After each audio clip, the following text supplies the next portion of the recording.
Baiklah, sembari kita beriktikaf, kita mengulang kembali pelajaran-pelajaran kita yang merasa bahawa pelajaran itu adalah kurang dan masih begitu lemah kita pahami hikmah dibalik daripada syariat itu sendiri. Oleh karena demikian, malam ini kita sambung sedikit lagi apa yang telah kita sampaikan pada minggu yang lalu berkaitan dengan peralihan milik atau harta orang meninggal itu kepada ahli waris yang hidup saat orang yang meninggal itu meninggal.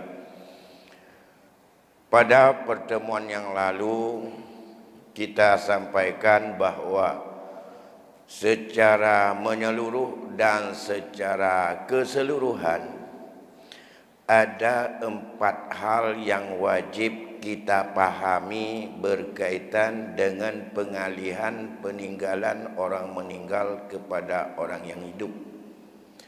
Yang pertama harus kita pahami apa saja yang ditinggalkan oleh si mayit. Baik itu yang ditinggalkan harta atau bahkan juga beban hutang, baik hutang dengan manusia maupun hutang dengan Allah, begitu juga dengan pesan-pesannya, yang pesan itu tidak melenceng daripada apa yang telah disusun dan dirumuskan oleh syariat kita. Bukan pesan seperti apa yang pernah diingat dan dipikir serta daripada rekayasa atau pemikiran akal manusia tanpa merajuk kepada ketentuan agama. Setelah kita tahu berkaitan dengan peninggalan tersebut, terutama harta, maka itu harus kita tahu harta itu berpindah kepada orang lain secara otomatis. Ada yang berpindah kepada orang lain karena pesannya yang disebut dengan mendahulukan maksiat atau wasiat.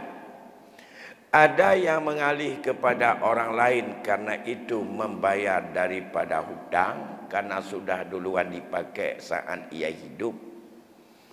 Ada hutang itu sangkut paut dengan sebab dibuat oleh almarhum sama waktu hidupnya. Ada yang sifatnya itu adalah beban yang Allah pundakkan kepadanya dan ada kaitannya dengan benda dan hartanya, tapi tidak dilakukan. Dan ini disebut dengan hutang dengan Allah.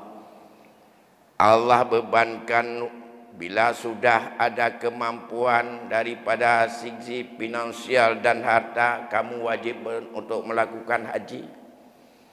Apabila kamu sudah mencapai batas-batas tertentu dalam memiliki kekayaan dan perhitungan panennya atau perhitungan haulnya, kamu wajib untuk mengeluarkan zakat dengan kadar yang Allah tetapkan kepada orang yang telah Allah tunjukkan. Kita sudah melakukan zakat, tapi bukan dalam kadar yang Allah tetapkan. Kita sudah menyerahkan zakat, tapi bukan kepada orang yang telah ditentukan oleh agama, kemana-mana suka kasih saja, sama dengan belum kita lakukan. Itu juga wajib untuk diselesaikan kembali. Begitu juga yang lain-lain menyangkut dengan hutang dengan Allah. Fidyah puasa, kafarat sumpah, dan kafarat dihar, semua yang harus dilakukan. Tapi bila tidak dilakukan terkait dengan perbuatan itu harus ditebus dan dibayar dengan uang. Itu berkaitan dengan harta. Sisanya adalah milik kepada ahli waris. Itu sudah kita gambarkan sejenak. Penting untuk diketahui siapa ahli waris. Itu faktor yang kedua. Dan berapa hak ahli waris? Itu masalah ketiga. Dan bagaimana cara membaginya? Itu persoalan keempat. 4 persoalan inilah yang harus untuk kita selesaikan. Malam ini kita baca sekilas berkaitan siapa ahli waris. Tidaklah dalam satu ketika semua orang yang ada sebab untuk saling mewarisi itu menjadi ahli waris. Saat seseorang meninggal, tidaklah semua orang yang ada sebab untuk mewarisi menjadi ahli waris. Sebab mewarisi ada 3. Karena sebab hubungan kerabat, sebab karena perkawinan, dan sebab karena pemerdekaan budak. Hanya 3 sebab. Sebab-sebab yang lain sudah kita sampaikan itu tidak termasuk menjadi saling mewarisi. Sebab tabani tidak saling mewarisi. Sebab anak angkat, sebab karena ridha, karena susuan tidak saling untuk mewarisi. Sebab karena musyawarah jadi bisan ataupun menjadi anak itu anak tiri atau anak isteri tidak saling mewarisi.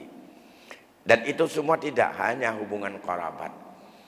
Dan tidak semua yang ada sebab dengan 3 sebab tersebut dalam satu kondisi menjadi ahli waris. Mereka menjadi sebab mewarisi, tetapi tidaklah setiap saat meninggal orang yang meninggal ia jadi ahli waris. Andai kata seluruh ahli waris ada, maka yang menjadi orang menjadi ahli waris hanya 5, seperti yang kita sampaikan pada minggu yang lalu. Anak perempuan, anak laki-laki, ayah si mayit, ibu si mayit, isteri si mayit, atau suami si mayit. Hanya itu. Lantas kalau salah satu di antara mereka tidak ada atau tidak ada semuanya, barulah lihat kepada siapa lagi yang menjadi ahli waris. Belum bicara berapa hak mereka. Tanpa mengenal siapa ahli waris, penetapan ahli waris yang fasid itu adalah perbuatan yang sangat keliru dalam agama dan memberikan sesuatu yang bukan haknya kepada orang yang tidak punya hak untuk mendapatkannya. Termasuk masalah ini menyangkut penetapan ahli waris. Ada yang kadang-kadang dalam hukum perdata, sebelum meninggal kita sudah menetapkan siapa ahli waris atas saya. Dan itu adalah dibukukan secara permanen. Begitu meninggal baru dibuka. Ada seorang yang meninggal dunia, ia sudah menetapkan yang menjadi ahli waris adalah anak angkatnya. Dan itu sudah ditetapkan oleh almarhum saat ia hidup. Dan itu ada dipegang oleh seorang yang ia adalah sebagai pembuat akta atau PPAT. Dan akibatnya apa? Dan itulah yang dianggap ahli waris. Kemudian juga kita, begitu meninggal, harus ada penetapan ahli waris. Dengan sebab kedudukan tertentu harus ada penetapan sebagai ahli waris. Ditetapkanlah ahli waris. Kalau penetapan ahli waris hanya sebahagian, itu fasid. Misalnya yang menjadi ahli waris isteri, anak. Anak perempuannya misalnya dan isteri. Ayah tak dimasukkan, ibu tak dimasukkan, padahal dia masih hidup. Kalau tidak ada ayah, berpindah ahli waris siapa? Tentu saja kakek. Kalau ada ayah, kakek bukan ahli waris. Ditetapkan tidak seluruh ahli waris. Itu fasid dan itu zalim.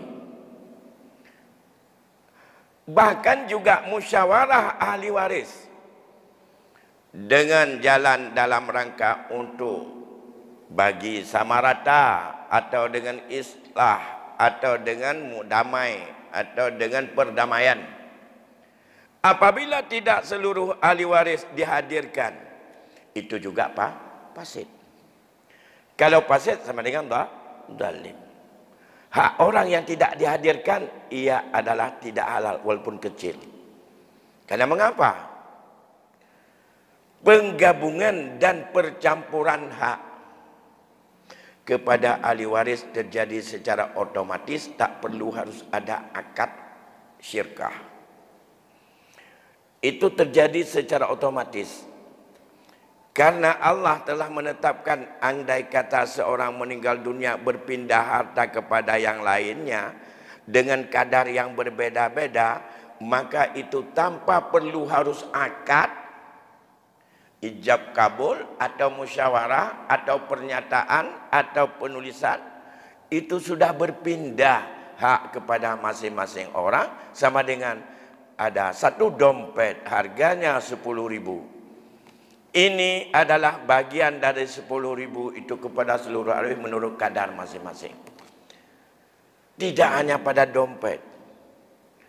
Kalau demikian, apakah ini bisa disebut bahwa ini hak anak, ini hak isteri, ini hak, sebelum untuk dihitung semuanya dan diperjelas hukumnya, semua adalah ada campur di situ. Bak motor na milik mendum-mendum hinan. Yang mentemung di tengah na milik hinan. Yang mentemung sepernam na hinan. Yang mentemung seperlapan na hinan. Bak motornya mendum. Bak tanah menancit. Bak nehun menancit. Bak kedai menancit. Bak mandum-mandum daripada juzuk-juzuk peninggalan, itu semuanya milik orang ramai.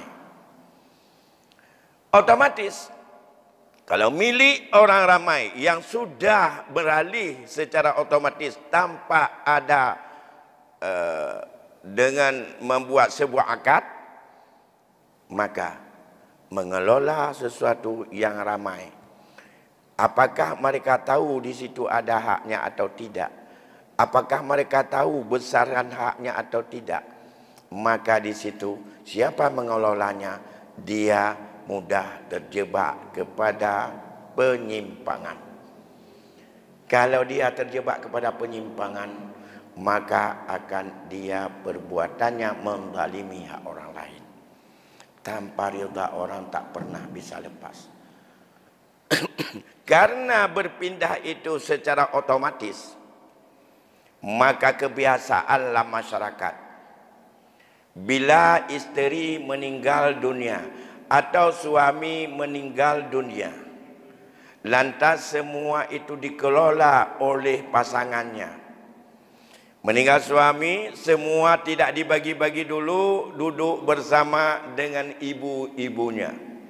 Dengan sebab dan alasan mama itu kan belum ada yang tanggung jawab, kami juga harus memberikan kepada mama. Kalau demikian, biarlah kami itu tak perlu dibagi. Okey dengan anak-anak itu. Tapi siapa jamin bahwa mamanya itu berapa hari lagi usianya? Karena sudah beralih tadi. Daripada orang yang meninggal, bukan hanya kepada isteri dan anak saja, tapi harta itu sudah beralih juga dengan kadar yang tertentu kepada ayah si mayit, mak tuan daripada rumah gedanya, ibu si mayit, ibu mertua daripada isteri si mayit, mama dari anak-anak. Mereka tak pernah terhalang. Nah, kemudian meninggal ibunya, hak ayah si mayit ada dalam kumpulan harta tadi. Sedangkan si ibu yang mengambil pusaka bukan ayah mertua. Harta bak si ibu yang mengambil pusaka anak atau anak dia dan ayahnya dan ibunya. Ayahnya dan ibunya tidak punya hak mengambil pusaka daripada harta daripada menantunya. Dia tidak punya hak di situ. Tapi dia punya hak pada harta anaknya, itu isterinya. Nah, kalau saat itu dibagi, berapa harta yang harus diberikan kepada ayah mertuanya atau nenek mereka, ayah daripada ayahnya. Ayahnya itu belum tentu yang menjadi ahli waris cucu yang ini. Dia punya paman-paman mereka yang masih anak daripada ayahnya, berpindah lagi ke sana, walaupun sekecil apapun. Lantas timbullah permasalahan yang rumit, yang susah untuk dibersihkan dalam keluarga. Syubhatnya bersambung-sambung. Akibat tidak diperjelas, karena milik itu tetap berjalan terus ke sana. Selama dia pakai itu tidak pernah untuk dia mendapatkan legalitas kepada orang yang punya hak tersebut. Inilah terjadi syubhat dalam keluarga. Karena meninggal tak bersamaan. Hari ini paling-paling dia bapa dan ibu meninggalkan harta sekian. Bapa dan ibu siapa duluan meninggal? Tak tahu lagi. Bagaimana untuk dipisahkan? Saat meninggal bapa, siapa saja yang tinggal? Saat meninggal ibu, siapa saja yang tinggal? Untuk melihat dalam keadaan itu, siapa yang jadi ahli waris masing-masing. Mari kita lihat siapa ahli warisnya ya. Tadi seluruh hadir yang menjadi ahli waris 5 orang. Lain semuanya bukan ahli waris. Lain semuanya bukan ahli waris dan tidak punya hak sedikit pun daripada harta yang ditinggalkan oleh orang mati. Siapa 5? Anak perempuan, anak laki-laki, ayah kandung si orang meninggal, ayah kandung, mamak kandung orang yang meninggal. Kalau yang meninggal laki-laki, kalau dia sudah kahwin, isteri yang sah saat ia meninggal. Hanya itu. 1, 2 atau 3 bahkan 4 isteri. 4 itu ahli waris. Nah, itu kalau semuanya ada. Yang lain jangan tanya, bukan ahli waris. Lain bukan ahli waris. Abang bukan ahli waris. Kakek bukan ahli waris. Nenek bukan ahli waris. Dalam kondisi meninggal ada 5 yang tadi. Kalau salah satu yang 5 tidak ada. Tidak ada ayah. Tapi ada anak laki-laki, ada anak perempuan, ada mama si main, ada kakek.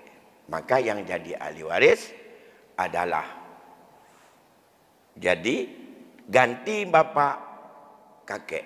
Lain bukan ahli waris. Ya. Tidak ada anak laki-laki.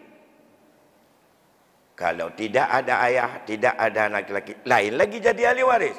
Barulah tampil cucu laki-laki jadi ahli waris. Dan cucu perempuan dari anak laki-laki jadi ahli waris. Kalau enggak ada anak laki-laki, ayah tidak ada, kakek jadi ahli waris. Adik kakek yang jadi waris bertambah banyak. Cucu laki-laki, cucu perempuan dari anak laki-laki, dan kakek, ibu, suami atau isteri. Masih 5. Kalau garis itu masih 5. Tidak ada anak laki-laki, tidak ada anak perempuan, tidak ada cucu laki-laki, tidak ada cucu perempuan dari anak laki-laki. Maka siapa yang jadi ahli waris? Terus ke bawah tidak ada. Kalau dalam hukum perdata, ahli waris suami atau istri. Lain hilang. Dalam hukum perdata yang jadi ahli waris suami atau istri. Meninggal suami, istri jadi ahli waris. Mentau istri, suami ahli waris. Makanya itu dalam hukum perdata. Ayah dan ibu terhalang oleh suami atau istri. Kandang anak, anak cucu, berarti meninggal kok cok bina harta untuk istri. Meninggal istri cok mendung bina kok. Tidak ada hubungan. Karena pengaruh inilah seolah-olah meninggal salah satu suami istri, seolah-olah yang tinggal itulah yang mengambil alih semuanya harta. Padahal yang menurut hukum Islam bukan demikian. Kalau seorang laki-laki meninggal, gak ada anak, gak ada cucu dia, maka yang jadi ahli waris adalah ayah, ibu, istri. 3 orang itu. Kalau sekarang tidak ada ayah sudah meninggal, ada kakek, berarti itu saudara-saudarinya tidak terhijab atas satu kaul. Baru tampil saudara.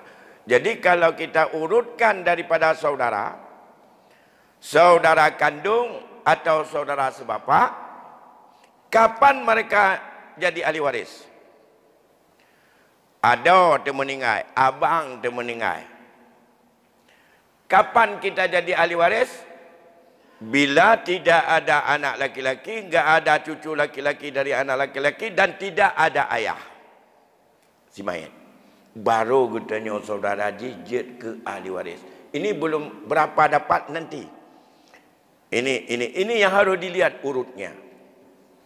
Tidak ada anak, tidak ada cucu, tidak ada ayah, tidak ada kakek, tidak ada saudara, tidak ada saudari. Sebapa, seibu, dan seibu sebapa, bahkan seibu. Siapa ahli waris? Tetap ada ahli waris. Jangan pikir kalau enggak ada anak, enggak ada ayah, enggak ada ibu, lantas tidak ada ahli waris. Bukan. Enggak ada abang, enggak ada adik, enggak ada ahli waris. Siapa ahli warisnya?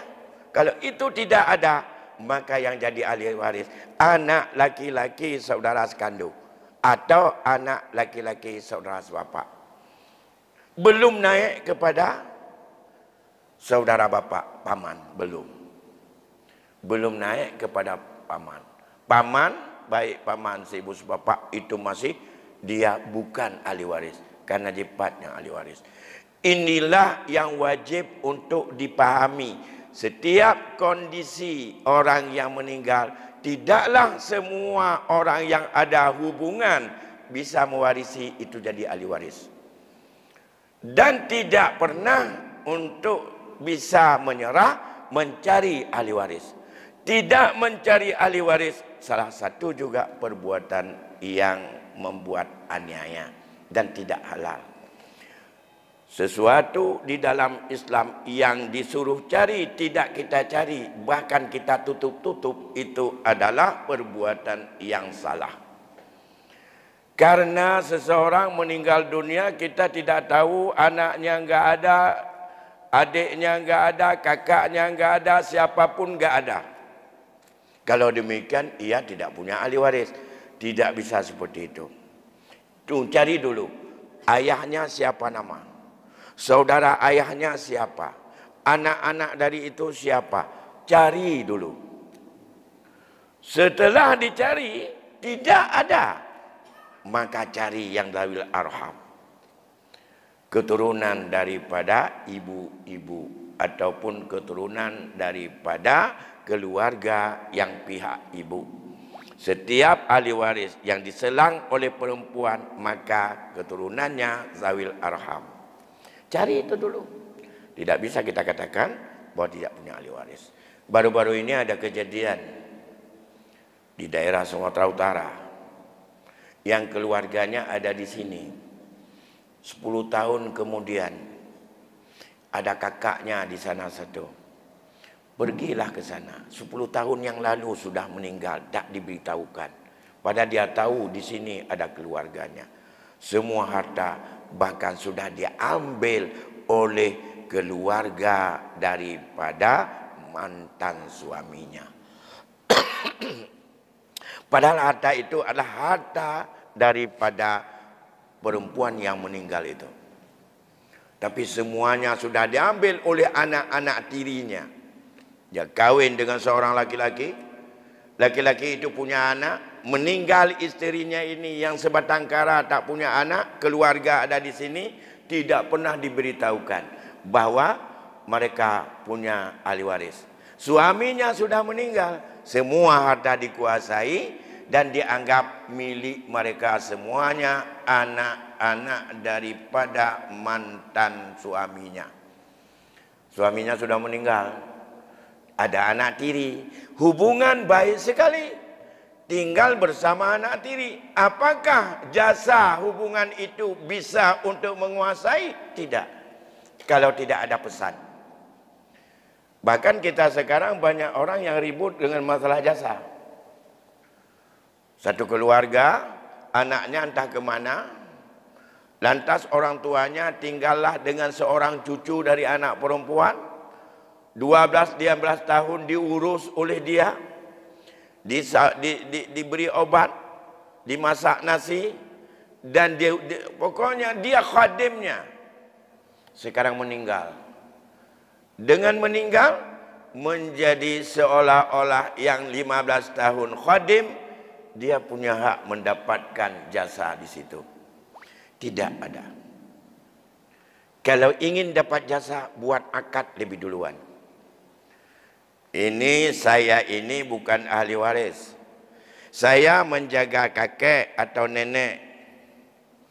Lantas nanti ahli waris kakek atau nenek ada di Jakarta, ada di Medan, ada di Singapura, ada di mana-mana. Saya ini zawil arham.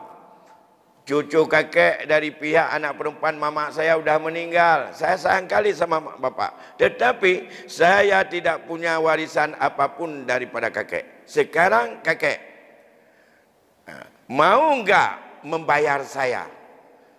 Oh, mak kerah tak lagi. Cik kerah masalah peng. Masalah peng kerah. Oleh kerana mereka perdekat saja dengan pihak kakeknya. Kakek sekarang wasiatkanlah. Berwasiatlah kakek. Tak apa-apa untuk minta.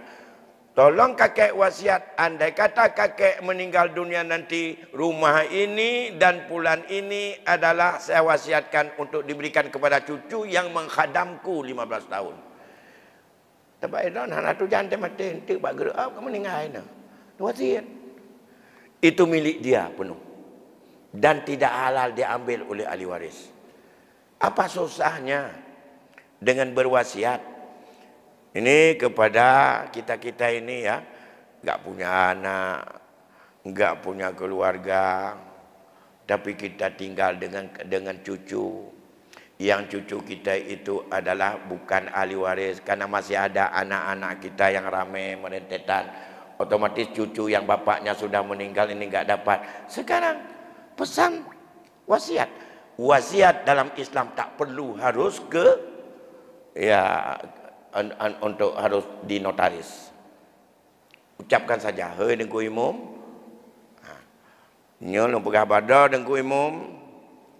Bila nanti aku singkat usia saya, ini cucu saya lah yang menjaga saya selama ini.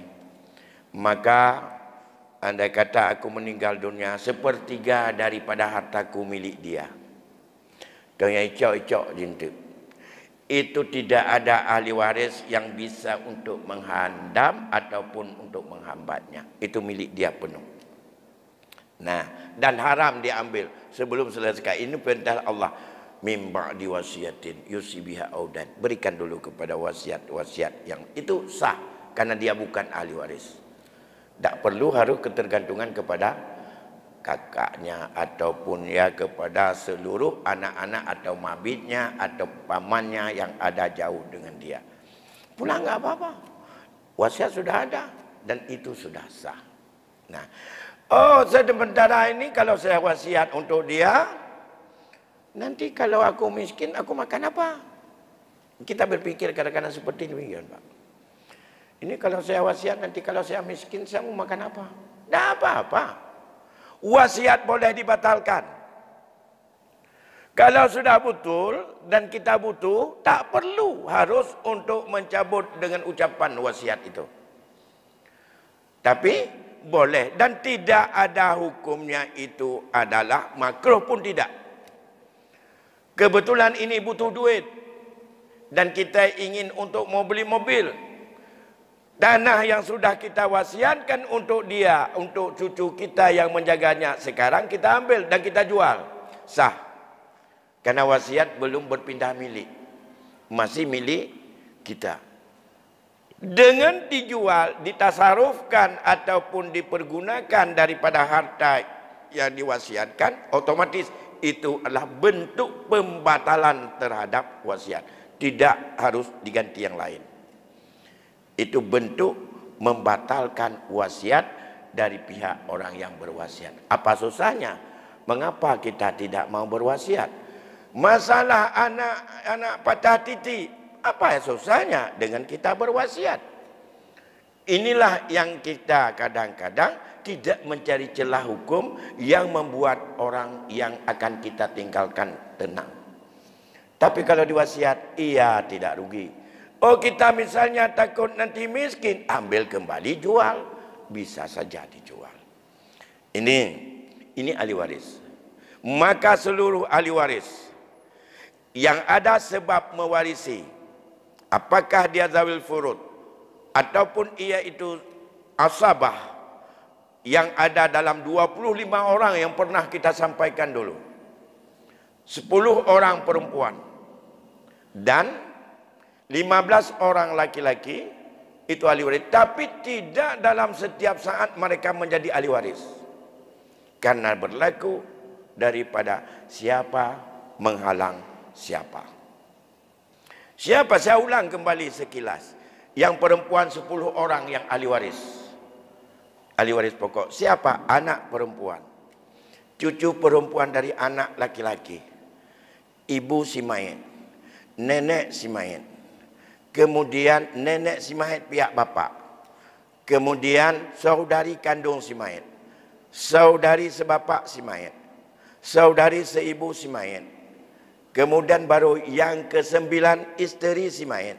Yang ke-10 orang yang memerdekakan si mayit, dia perempuan, disebut dengan mu'tiqah. Ada lebih dari itu. Nah, itu ingat. Tapi tidak 10-10-nya dalam satu ketika menjadi ahli waris. Di antara yang 10 itu 8 karena hubungan kerabat. 1 karena perkawinan isteri. 1 karena pemerdekaan budak dengan atau wilayah. Hanya itu. Apa susah menjaga hukum Allah? Apa susah untuk menghindar daripada neraka Allah? Oleh karena demikian, nafsu ini dia mencari jalan gampang. Padahal hasilnya mudah, halal, baik apabila kita mau mencari jalan yang halal. Walaupun dengan hilah yang akan kita cari, menghindar daripada tak tabrak dengan ayat Allah, tak tabrak dengan hadis Rasul. Dan inilah orang yang tidak kadang-kadang susah dibilang, bahkan terkesan ilmu ini susah kali.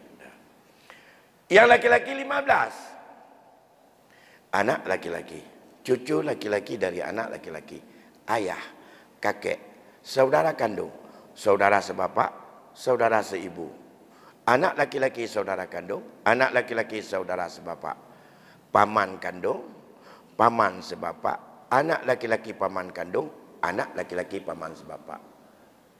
2 orang lagi, suami dan mu'tiq, laki-laki yang memerdekakannya. Hanya 15 orang. Tambah 10, 25. Kok berat sekali sih mengingat. Tapi itulah yang saya bilang tadi, 25 ini bila kumpul semuanya, 5 yang menjadi ahli waris. Ayah, ibu, anak laki-laki, anak perempuan. Kalau meninggal suami, istri. Kalau meninggal istri, suami. Hanya 5 itu. Karena tak pernah bertemu dua-dua ada suami istri. Seorang meninggal dunia, ia meninggalkan suami istri, tidak ada. Tapi yang ada seorang meninggal dunia meninggalkan istri. Atau orang meninggal dunia, ia tinggalkan suami. Ditinggalkan suami dan istri tidak terjadi. Mengapa? Karena nggak tahu siapa yang meninggal. Karena semua dikata suami, istri, paman, macam-macam. Itu sebutan si mayit kepadanya. Bukan sebutan ahli waris kepadanya. Makanya kadang-kadang yang susah untuk kita pahami, seorang meninggal dunia, ia tinggalkan mama. Rupanya mama anak-anak, padahal istri si mayit. Itu bukan mama. Karena sebutannya adalah orang meninggal, bukan sebutan ahli waris anaknya. Kalau orang meninggal menyebutnya itu istri. Kalau anak menyebutnya mama dia. Menyangkut isteri boleh mama, boleh tidak. Yang penting orang meninggal itu dia tinggalkan isteri yang sah saat ia meninggal. Nah, anaknya boleh anak dari isteri itu, boleh anak dari isteri yang lain. Maka sebutannya adalah sebutan orang yang meninggal. Nah, itu yang saya bilang tadi. Andai kata 25 ini ada di antara mereka yang tidak ada menurut urutan masing-masing, maka saat itu yang menjadi ahli waris berpindah kepada siapa derajatnya yang paling dekat. Oleh karena demikian istilah patah titik itu adalah istilah kita. Dalam ilmu faraid tak pernah dikenal patah titik, yang ada anak menghalang cucu. Kalau sudah ada anak maka cucu adalah urutan selanjutnya, bukan patah titik. Anak boleh ayah dia, boleh bukan. Nah, karena cucu itu yang meninggal ayahnya. Yang ngambil pusaka bukan pusaka ayah dia, mengambil pusaka nenek, kakek. Kakek itu punya anak, dia cucu. Maka cucu terhalang dengan sebab ada nenek, ataupun dengan sebab ada dari paman-paman dia yang merupakan anak dari. Nah, ini ahli waris. Setelah kita tahu ahli waris, rumitnya disebut dengan ilmu ini, itulah pada hijab mahjub. Ya. Makna hijab mahjub, siapa yang menjadi penghalang sehingga gugur dari ahli waris dengan sebab ada ahli waris lain yang paling dekat dengan si mayit. Maka itulah, maka ilmu ini disebut dengan hijab mahjub, dan inilah yang disebut oleh para ulama haram memutuskan tentang pembagian pusaka kalau tidak menguasai ilmu hijab mahjub, karena dikhawatirkan memberi kepada orang yang tidak berhak, tidak punya hak akan hak orang lain. Maka inilah yang terjadi. Ya, silakan, ada waktu 5 menit.